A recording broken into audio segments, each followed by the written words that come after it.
दोस्तों, एक पुरानी कहावत आपने सुनी होगी, ऊपर वाला देता है तो देता छप्पड़ फाड़ के। और इस कहावत पर आज मुझे भी यकीन हो गया। और यकीन हो गया तभी आप लोगों को एक जरूरी सलाह दे रहा हूं कि यदि आपके पास समय हो तो आयोग के दफ्तर जाकर एक पार्टी का, एक पॉलिटिकल पार्टी का रजिस्ट्रेशन जरूर करा लें। क्या पता किसी दिन कोई आपका दरवाजा खटखटाता हुआ मिले। दर्जन भर सांसद, 2 दर्जन सांसद, 3 दर्जन सांसद एक साथ दरवाजा खटखटाते हुए मिले कि दरवाजा खोलिए, आपकी पार्टी में शामिल होना चाहते हैं। लोकतंत्र चमत्कार के लिए जाना जाता है और ये चमत्कार अब खूब दिखाई दे रहा है जब एक पार्टी जो कागजों पर रजिस्टर्ड है, उस पार्टी के अध्यक्ष कहां है किसी को पता नहीं। उस पार्टी के कार्यकर्ताओं से अध्यक्ष की मुलाकात 4-5 महीने से नहीं हुई। त्रिपुरा में विधानसभा चुनाव लड़ी, कहीं कहीं तो 800-800 वोट बड़ी मुश्किल से आ पाए। और स्थिति यह बनी हुई है कि पश्चिम बंगाल में हावड़ा से 70 किलोमीटर दूर एक गांव में रजिस्टर्ड पार्टी वो त्रिपुरा में चुनाव लड़ती है। उसके पास कोई खास पहचान नहीं है, बंगाल में कोई जानता तक नहीं, और उसके पास एक झटके में थोक भाव में 20 सांसद मिल जा रहे हैं। इसलिए मैंने कहा कि आप सब अपनी अपनी पार्टी बना सकते हैं, क्योंकि आज के जमाने में कोई किसी को 50 रुपए देने को तैयार नहीं होता। 50 रुपए छोड़िए, 20 रुपए देने को तैयार नहीं होता। उस स्थिति में 20 सांसद अगर किसी को एक साथ मिल जाए, 20 सांसद कहीं जाकर के एक साथ किसी की पार्टी को साष्टांग दंडवत करते हुए ज्वाइन करने को तैयार हो जाए, इससे बड़ा करिश्मा नहीं हो सकता। इससे ज्यादा छप्पड़ फाड़ के कुछ मिल नहीं सकता। छोड़ दीजिए वो अमिताभ बच्चन का कौन बनेगा करोड़पति, वहां भी इतना कुछ नहीं मिलना है। उससे कहीं ज्यादा एक पॉलिटिकल पार्टी का रजिस्ट्रेशन कराने से मिल रहा है। लेकिन सवाल यह है कि लोकतंत्र के इतने बड़े चमत्कार के लिए गुंजाइश कहां से बन रही है, और इस गुंजाइश को बनाने के पीछे का असली खेल क्या है, ये असल सवाल है। और इस असल सवाल तक पहुंचने की कोशिश शायद ही कोई कर रहा है। आज की तारीख में इंडिया गठबंधन जब 234 सीटों पर बैठा हुआ था, तब तक जब तक टीएमसी एक थी, तब तक जब तक डीएमके इंडिया गठबंधन के साथ में था, उस वक्त तो नरेंद्र मोदी की सरकार को हिलाने की कोई कोशिशें नहीं हुई। फिर आज के दौर में एक तरफ डीएमके अलग हो चुका, अलग होने के बावजूद वो नरेंद्र मोदी सरकार के साथ नहीं है। दूसरी तरफ नीतीश कुमार के हाथ से सत्ता निकल चुकी, नवीन पटनायक के हाथ से सत्ता निकल चुकी, ममता बनर्जी के हाथ से सत्ता और पार्टी दोनों करीब करीब निकलने की स्थिति में है। और उद्धव ठाकरे और शरद पवार की पार्टी से कब 2/3 सांसद निकल जाए, यह सिर्फ समय की बात रह गई है। लेकिन सत्ता इतना कुछ कर क्यों रही है? क्या सिर्फ डिलिमिटेशन का बिल पास कराने के लिए ऐसा हो रहा है? क्या सिर्फ लोकसभा में सीटों की संख्या बढ़ाने के लिए ऐसा हो रहा है? जी नहीं। अगर डिलिमिटेशन बिल पास भी हो जाए, तब भी परिसीमन में कम से कम 2 साल लगेंगे, और 2 सालों तक इंतजार करने के लिए इस सत्ता के पास धैर्य नहीं है। याद कीजिए पिछला डिलिमिटेशन, पिछली बार परिसीमन के लिए 2002 में कुलदीप सिंह कमीशन बना, परिसीमन आयोग की सिफारिशें आई 2007 में, मंजूरी मिली 2008 में, और 2008 में दिल्ली, मध्य प्रदेश, छत्तीसगढ़ और राजस्थान के विधानसभा चुनाव के साथ परिसीमन आयोग की सिफारिशें लागू होनी शुरू हुई। अब ऐसे में इतनी हड़बड़ी में सरकार सिर्फ परिसीमन के लिए पार्टियां तोड़ रही है, यह तर्क आसानी से गले नहीं उतरता। आखिर सरकार का हिडन एजेंडा क्या है? भारतीय जनता पार्टी के एक नेता, केंद्रीय मंत्री, किस विभाग के मंत्री हैं इस देश में 90% लोगों को शायद ही पता हो, भूपेंद्र यादव। उनके घर पर टीएमसी से टूटने वाले सांसद जमा होते हैं, फिर वो सब लोकसभा स्पीकर के घर पहुंचते हैं, और फिर एक नई party, nationalist citizen party of India यानी एनसीपीआई को ज्वाइन करते हुए नजर आते हैं। एनसीपीआई, ये पार्टी का नाम आप लोग याद कर लें। एसएससी से लेकर बैंकिंग से लेकर यूपीएससी की भर्ती परीक्षा जब भी निकलेगी, हो सकता है कि एनसीपीआई को लेकर एक सवाल आ जाए कि ये पार्टी, इस पार्टी के लोकसभा में कितने सांसद हैं, या इस पार्टी का अध्यक्ष कौन है। इस तरह के सवाल आ सकते हैं। एनडीए में बीजेपी के बाद सबसे बड़ी पार्टी हो गई है। चंद्रबाबू नायडू और नीतीश कुमार की अहमियत एक झटके में कल खत्म हो गई। नीतीश कुमार की तो पहले ही खत्म की जा चुकी थी हैसियत, क्योंकि नीतीश कुमार के हाथ से सत्ता ही ली जा चुकी है, और पार्टी पर उनका कितना कंट्रोल है ये आज की तारीख में बताने की जरूरत नहीं है। लेकिन चंद्रबाबू नायडू अपने 16 सांसदों के बूते दिल्ली से जो कुछ भी हासिल कर रहे थे, क्या अब वो हासिल करने की स्थिति में है? घटनाक्रम कलकत्ता में हो रहा है, कलकत्ता को लेकर दिल्ली में हो रहा है, और इसकी धमक महसूस की जा रही है आंध्र प्रदेश के अंदर, लेकिन उससे कहीं ज्यादा मुंबई के अंदर भी, क्योंकि उद्धव ठाकरे और शरद पवार की शिवसेना और एनसीपी की जो टीम है, वो टीम अपने सांसदों को बचाने के लिए दिन रात जद्दोजहद कर रही है। असल खेल कुछ दूसरा है, और इस असल खेल पर अगर नजर डालें, कई सारी चीजें साफ हो जाती है। असल खेल यह है कि देश के अंदर की परिस्थितियां आने वाले समय में और ज्यादा चुनौतीपूर्ण बन रही है। चुनौतीपूर्ण इस मामले में क्योंकि अभी जो आप महंगाई का असर देख रहे हैं, अभी बेरोजगारी का असर दिख रहा है, अभी जो मंदी का असर दिख रहा है, अभी एल नीनो की सिर्फ भविष्यवाणी हो रही है, कई सारी चुनौतियां एक साथ सत्ता के सामने आ रही। जिस वक्त डिमोनेटाइजेशन हुआ था, नोटबंदी हुई थी, तकरीबन 16.5 लाख करोड़ के कैश सर्कुलेशन में थे। आज की तारीख में 43 लाख करोड़ के कैश सर्कुलेशन में है, तब भी लोगों की हालत खराब है। तब भी डॉलर के मुकाबले रुपए की कीमत गिरती जा रही है, क्योंकि ज्यादा पैसे सर्कुलेशन में होंगे तो हालत खराब होगी ही। लेकिन चुनाव में पैसे बांटकर जीतने वाले खेल की मियाद अब पूरी होने की तरफ है। बिहार हाथ आ गया, उड़ीसा हाथ आ गया, बंगाल हाथ आ गया। इस स्थिति में उत्तर प्रदेश में अगर अगली बार भारतीय जनता पार्टी जीत कर आती है, और जिस प्रकार से अखिलेश यादव के बोल निकल रहे हैं, उससे साफ जाहिर हो रहा है कि अगर उत्तर प्रदेश भारतीय जनता पार्टी चुनाव जीत कर आती है, उसके बाद की परिस्थितियों में कोई आश्चर्य नहीं होना चाहिए कि इंडिया गठबंधन के अधिकांश दल लोकसभा चुनाव के बहिष्कार जैसा कदम ही न उठा लें, और फिर अंतर्राष्ट्रीय स्तर पर सत्ता की जो किरकिरी होगी उसकी कल्पना करना भी मुश्किल है।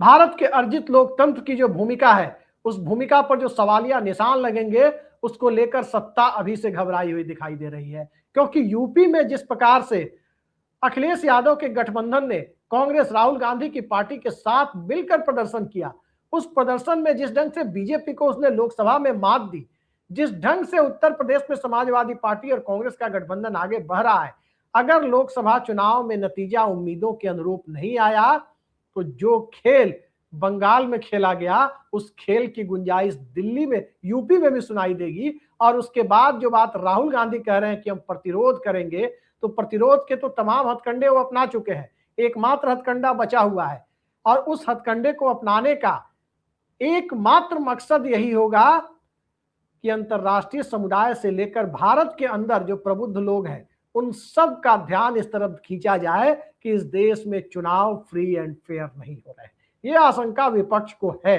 अखिलेश यादव तो यहां तक कह रहे हैं कि यूपी में अगर भारतीय जनता पार्टी सत्ता में आ गई तो इस देश में फिर चुनाव नहीं होंगे। ये हम नहीं कह रहे, अखिलेश यादव कह रहे हैं।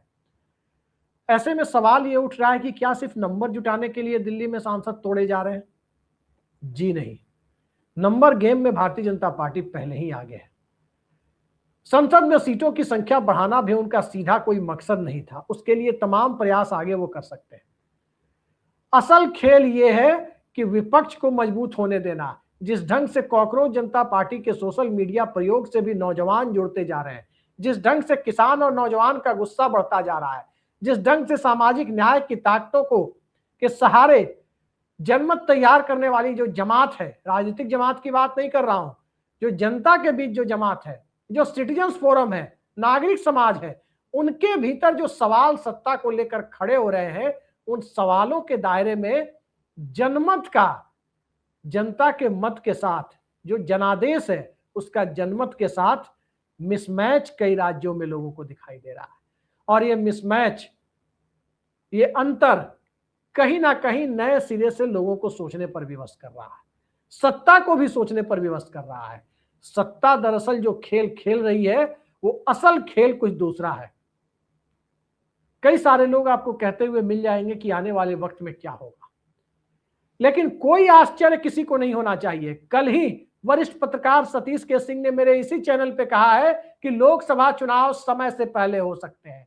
समय से पहले कराने के लिए कांग्रेस के साथ खड़ी जो ताकतें हैं, जो चुनाव में नतीजा बदल देती हैं, उनको उनमें तोड़फोड़ मचाने की कोशिश है, खासकर उत्तर प्रदेश के चुनाव के पहले। तो क्या उत्तर प्रदेश के चुनाव के पहले लोकसभा के ही चुनाव हो जाएंगे? क्या दिल्ली की सत्ता 5 साल के लिए अपने आप को सिक्योर कर लेगी? तब उत्तर प्रदेश में खुला खेल फर्रुखाबादी खेलने के लिए सरकार स्वतंत्र होगी। कल्पना कीजिए कि शरद पवार और उद्धव ठाकरे की पार्टी अगर कांग्रेस के साथ चुनाव न लड़े या उस पार्टी वो पार्टी खंड खंड हो जाए, एक बार बिखर ही चुकी है, दोबारा से बिखर जाए, उस स्थिति में लाभ किसे होगा? अब तो सत्ता भी महाराष्ट्र में बीजेपी नेता देवेंद्र फडणवीस के हाथ में है, सत्ता है तो सिस्टम भी उन्हीं के हाथ में है। बंगाल में ममता बनर्जी की पार्टी अगर बिखर जाए, जो पार्टी 40% वोट लाई है, उसके 20 सांसद किसी दूसरी पार्टी में जा रहे हैं, उस स्थिति में फायदा किसे होगा? वहां भी सत्ता और सिस्टम बीजेपी के पास है। शुभेंदु अधिकारी मुख्यमंत्री बन चुके हैं। बिहार में अब नीतीश कुमार नहीं है, अब उन्हें 16-17 सीटें दी जाएंगी, इसकी गुंजाइश न के बराबर है। बिहार में बीजेपी 28 से 30 लोकसभा सीटें खुद चुनाव लड़ेगी और तमाम सहयोगी दलों को मार्जिनलाइज करेगी। इस बात में किसी को कोई शक व शुबहा नहीं होना चाहिए, कोई संदेह नहीं होना चाहिए। तो बिहार में भी भारतीय जनता पार्टी जो पिछली बार 1/3 सीट गंवा बैठी थी, 17 से घटकर 12 पर आ गई थी, अब भारतीय जनता पार्टी बिहार में अपना मुख्यमंत्री और अपनी सत्ता के रहते हुए खुला खेल खेलने की स्थिति में है। लेकिन उड़ीसा बीजेपी के हाथ में, छत्तीसगढ़ मध्य प्रदेश बीजेपी के हाथ में, गुजरात राजस्थान बीजेपी के हाथ में, हरियाणा दिल्ली बीजेपी के हाथ में, उत्तराखंड बीजेपी के हाथ में और छोटे राज्य तो बीजेपी के हाथ में हैं। सवाल ये उठता है कि उत्तर प्रदेश को लेकर अतिरिक्त चिंता क्यों है? क्योंकि उत्तर प्रदेश में चुनौती ज्यादा बड़ी है। उत्तर प्रदेश में लोकसभा चुनाव का नतीजा बीजेपी के मनमाफिक नहीं रहा है। वहां उन्हें समाजवादी पार्टी के गठबंधन से पिछड़ना पड़ गया था। अब उत्तर प्रदेश के विधानसभा चुनाव में यदि सत्ता अखिलेश यादव के हाथ चली जाती है तो तय मानिए कि जिस तरह से भाजपा शासित राज्यों में बीजेपी के मुख्यमंत्रियों के हाथ में सत्ता और सिस्टम है, स्वाभाविक है कि सत्ता और सिस्टम अखिलेश यादव के हाथ में होगा। और जब चुनाव लोकसभा का होगा तो बंगाल की तरह से सत्ता और सिस्टम में बाहर से 400 और 500 अफसर भेजे नहीं जाएंगे और वो चुनाव कराने की जिम्मेदारी उठा नहीं पाएंगे, क्योंकि चुनाव जब पूरे देश में होगा, लोकसभा का चुनाव होगा, तो दूसरे राज्यों में भी चुनाव होगा। उस स्थिति में दूसरे राज्य से कहां से ब्यूरोक्रेट जा पाएंगे इतनी बड़ी मात्रा में? अखिलेश यादव की मशीनरी के भरोसे ही चुनाव कराना होगा। उत्तर प्रदेश को लेकर और विपक्ष के राहुल गांधी के प्रतिरोध को लेकर उत्तर प्रदेश विधानसभा चुनाव के बाद लोकसभा चुनाव हो, इसको लेकर सत्ता अभी से घबराती हुई नजर आ रही है। सत्ता को अभी लग रहा है कि विपक्ष के छोटे छोटे दलों को, कांग्रेस की बैसाखियों को इतना तोड़ फोड़ दिया जाए, इतना तोड़ फोड़ दिया जाए जिससे कांग्रेस की बैसाखियां खुद ही चुनाव लड़ने में पूरी तरह से पीछे छूटती हुई नजर आए। और जब कांग्रेस की बैसाखियां चुनाव लड़ने में कमजोर पड़ेंगी तो स्वाभाविक है कि कांग्रेस पार्टी कमजोर पड़ेगी। यह कोशिश असली कोशिश है और इसीलिए कहा जा रहा है, कई सारे अंदरूनी सूत्र भी इस बात की तस्दीक करते हैं कि चुनाव अगर लोकसभा के इस वर्ष के अंत तक हो जाए, 2.5 साल पूरा होते होते लोकसभा चुनाव हो जाए, तो कोई आश्चर्य नहीं होना चाहिए, क्योंकि अगले 5 साल दिल्ली को 2/3 बहुमत चाहिए। अगले 5 साल 2/3 बहुमत इसलिए चाहिए क्योंकि अमेरिका के अंदर भी परिस्थितियां बदलनी है। नरेंद्र मोदी के लिए जब रिपब्लिकन शासन जो डोनाल्ड ट्रंप का है, उनके मित्र डोनाल्ड ट्रंप की सरकार है, तब इतनी दुश्वारियां हैं, तो डेमोक्रेट शासन और दक्षिणपंथी शासन के बीच दुनिया में किस तरह का रिश्ता रहा है बताने की जरूरत नहीं है। भारतीय जनता पार्टी को भी भारत में दक्षिणपंथी पार्टी माना जाता है। अमेरिका के अंदर जब भी डेमोक्रेट शासन में आते हैं, उस वक्त की परिस्थितियां रिपब्लिकन के मुकाबले, खासकर राइट विंगर शासन जहां होता है, दक्षिणपंथी पार्टियां जहां सत्ता में होती है, उनके लिए बहुत अनुकूल स्थिति नहीं होती। अगले 1-1.5 साल में अमेरिका के अंदर सत्ता परिवर्तन होना तय है और ट्रंप के जमाने में जब इतनी दुश्वारियां आ रही है, इतने टैरिफ इंपोज किए जा रहे हैं, अमेरिका की मर्जी से तेल खरीदना पड़ रहा है, फिर डेमोक्रेट शासन में क्या होगा? सत्ता को यह भी दिखाई दे रहा है कि डेमोक्रेट शासन अमेरिका में आए उससे पहले अगला पूर्ण कार्यकाल सुनिश्चित किया जाए। यानी एक तरफ अंतर्राष्ट्रीय परिस्थितियां, दूसरी तरफ भारत के अंदर जिस तरह की परिस्थितियां आर्थिक और सामाजिक मोर्चे पर बन रही है, तीसरी तरफ उत्तर प्रदेश के चुनाव के बाद अगर वहां कुछ गड़बड़ करने की स्थिति बनी, उस गड़बड़ी के बाद विपक्ष का प्रतिरोध एक बहुत ही बड़ा प्रतिरोध हो सकता है, जिससे सरकार की साख और पूरे सिस्टम पर सवाल खड़ा हो जाएगा। वो खतरा अलग नजर आ रहा है। और चौथी तरफ यदि देखने की कोशिश करें तो उत्तर प्रदेश में यदि फ्री एंड फेयर इलेक्शन हो गए और उत्तर प्रदेश हाथ से निकल गया तो फिर दिल्ली उसे अगले लोकसभा चुनाव में संभालने की स्थिति में पहुंच नहीं पाएगी। ये खतरा अलग से दिखाई दे रहा है। तमिलनाडु की स्थिति बीजेपी देख रही है, डीएमके सरकार से अलग तो हुई है, लेकिन बीजेपी को दूर से चिमटे से छूने के लिए भी तैयार नहीं है। इसलिए तैयार नहीं है क्योंकि तमिलनाडु का मन मिजाज बीजेपी के खिलाफ है। चंद्रबाबू नायडू भी अब ये देख रहे हैं कि अगले लोकसभा चुनाव का सामना या लोकसभा के साथ ही जो वहां विधानसभा चुनाव हुए थे उसका सामना करना बीजेपी के साथ रहकर उनके लिए एक बहुत मुश्किल भरा काम हो सकता है। ये तमाम परिस्थितियां सबको दिखाई दे रही है और इन्हीं परिस्थितियों के बीच पार्टियों को तोड़ फोड़ का जो गेम चल रहा है उस गेम में छोटी पार्टियों को अचानक से बड़ी संख्या में सांसदों की आमद हो रही है। उस स्थिति में लोकतंत्र के अंदर कुछ भी हो जाए, कोई भी सरप्राइज यदि सामने आ जाए तो आश्चर्य नहीं होना चाहिए। याद कीजिए 2002 गुजरात में किस तरह की दुखद घटनाएं हुई थी और उन दुखद घटनाओं के बाद जहां सत्ता को उन्हें शांत करना चाहिए था उन पर राजनीतिक रोटी सेकने के लिए आनन फानन में विधानसभा को भंग कर समय से पहले चुनाव कराने की बुनियाद तैयार की गई थी। किस लिए की गई थी? सांप्रदायिकता के माहौल के बीच अपने लिए जनमत तैयार करना और उस जनमत को जनादेश में तब्दील करने के लिए, 2/3 बहुमत से सत्ता में आने के लिए। आज की तारीख में राष्ट्रीय स्तर पर उतना बड़ा नैरेटिव इतने बड़े देश के अंदर नहीं बनाया जा सकता। तो आज की तारीख में जो कोशिशें हैं वो कोशिश साफ है कि और ज्यादा छीछालेदर हो, परिस्थितियां राजनीतिक तौर पर भी सत्याग्रह में तब्दील होते हुए दिखाई दे, उससे पहले अगले 5 साल को सुनिश्चित कर लिया जाए। देखते जाइए सत्ता किस तरह के खेल को खेलती है। अगले 3-4 हफ्तों पर नजर बनाए रखिए। कई पार्टियां अभी और टूटेंगी। अभी तो टीएमसी के साथ शुरुआत हुई है और शुरुआत टीएमसी के साथ नहीं बल्कि बिहार में नीतीश कुमार को सत्ता से हटाकर उनकी जगह मुख्यमंत्री पद हासिल करने के साथ हुई और टीएमसी का नंबर दूसरा था। अब ये नंबर महाराष्ट्र तक पहुंचता हुआ दिखाई दे रहा है। जी हां, शरद पवार और उद्धव ठाकरे की पार्टी तक, और तो और कई राज्यों में कांग्रेस के क्षेत्रीय छत्रपों पर डोरे डाले जा रहे हैं।